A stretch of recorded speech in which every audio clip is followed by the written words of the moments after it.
Big బ్రేకింగ్లో చూస్తున్నాం. సొంత party నేతల తీరుపై ఏఐసీసీ ఆగ్రహం వ్యక్తం చేస్తోంది. కొండా సురేఖ కడియం పంచాయతీ తేల్చడానికి ఏఐసీసీ సెక్రటరీ సచిన్ సావంత్కు బాధ్యతలు అప్పగించారు. ఇవాళ గాంధీ భవన్లో సచిన్ సావంత్ను సురేఖ కలవనున్నారు. ఓవరాల్ ఇష్యూకి సంబంధించి మరింత అదనపు సమాచారం అందించడానికి మా కరెస్పాండెంట్ సునీల్ సిద్ధంగా ఉన్నారు. సునీల్, ఏం జరుగుతోంది? సచిన్ సావంత్ వచ్చారా? ప్రస్తుతం కొండా సురేఖ కలిసే అవకాశం ఉందా? ఎన్ని గంటలకు కలుస్తున్నారు?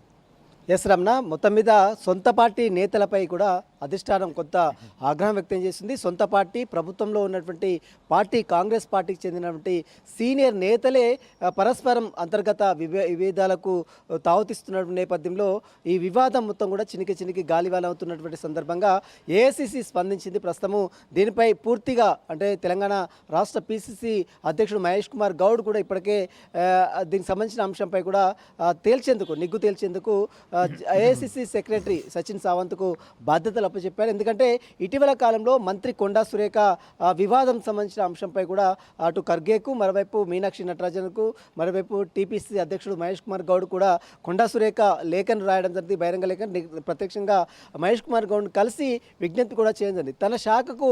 తన శాఖలో తన ప్రమేయం లేకుండా వేరే వ్యక్తి కడియం శ్రీహరి వచ్చి తన శాఖలో ఉన్నటువంటి అధికారులతో సమీక్ష సమావేశాలు ఏ విధంగా నిర్వహిస్తారు, దీనిపై ఖచ్చితంగా పార్టీ క్రమశిక్షణ చర్యలు తీసుకోవాలంటూ కూడా కొండా సురేఖ ఇటీవల కాలంలోనే అందరినీ కలిసింది. అదేవిధంగా బహిరంగంగా లేఖ కూడా రాయడం జరిగింది. దీంతో పాటు తుంగతుర్తి ఎమ్మెల్యే అది మందుల శ్యామలకు సంబంధించిన వివాదం కూడా పెద్ద ఎత్తున కాంగ్రెస్ పార్టీలో తీవ్ర చర్చాంశం మారింది. దాదాపు అక్కడ ఉన్నటువంటి కొంతమంది సభ్యులు కాంగ్రెస్ పార్టీలో ఉన్నటువంటి సీనియర్ నేతలను పక్కన పెట్టి కమిటీలలో తమకు అన్యాయం చేస్తున్నారంటూ కూడా తుంగతుర్తి కాంగ్రెస్ సీనియర్ నేతలు కూడా మండిపడుతున్నారు.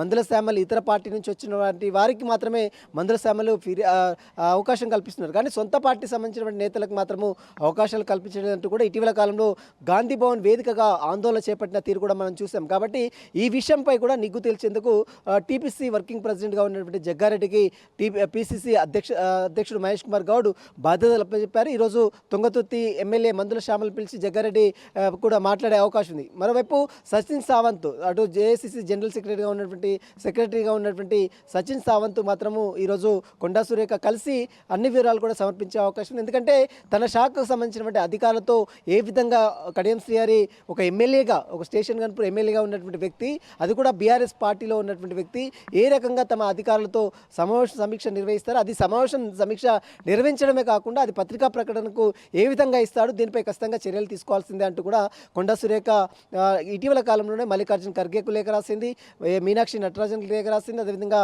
మహేష్ కుమార్ గౌడ్ని ప్రత్యక్షంగా కలిసి ఫిర్యాదు కూడా చేసింది. నిన్న రాజ్ న్యూస్ కూడా కొండా సురేఖతో మాట్లాడింది, నిన్న ఇంటర్వ్యూ కూడా చేసింది. కాబట్టి ఆ ఇంటర్వ్యూలో కూడా కొండా సురేఖ అనేక అంశాలు కూడా స్పష్టం చేసింది. అయితే సొంత జిల్లా తనకు సంబంధించినటువంటి ఏదైనా సమస్యలు ఉంటే తన మంత్రిగా తన వద్దకు తీసుకురావాలి, అదేవిధంగా ఇన్ఛార్జి మంత్రి వద్దకు తీసుకురావాలి, కానీ ఏకంగా ప్రత్యక్షంగా డైరెక్ట్గా అతనే అధికారుల దగ్గరకు వచ్చి ఏ రకంగా సమావేశాలు నిర్వహిస్తారు, అసలు అతనికి ఏ అధికారం ఉందని, అసలు ఏ పార్టీలో ఉన్నాడు అనేటువంటి ఛాలెంజ్ను కూడా కొండా సురేఖ ఇచ్చింది. ఒకవేళ బీఆర్ఎస్ పార్టీకి రాజీనామా చేసి కాంగ్రెస్ పార్టీ నుంచి ఎమ్మెల్యేలు గెలిచి మళ్ళీ రావాలి, కానీ అంతేవిధంగా వేరే పార్టీ పక్క పార్టీలో ఉండి ఈ విధంగా తన శాఖపై జోక్యం చేసుకోవడం కరెక్ట్ కాదంటూ కూడా కొండా సురేఖ ఆగ్రహం వ్యక్తం చేసింది. ఇదే విషయాలపై కూడా ఈరోజు సచిన్ సావంత్ కొండా సురేఖ దగ్గర నుంచి అన్ని వివరాలు కూడా సేకరించే అవకాశం ఉంది. Ramana, okay, thank you Sunil.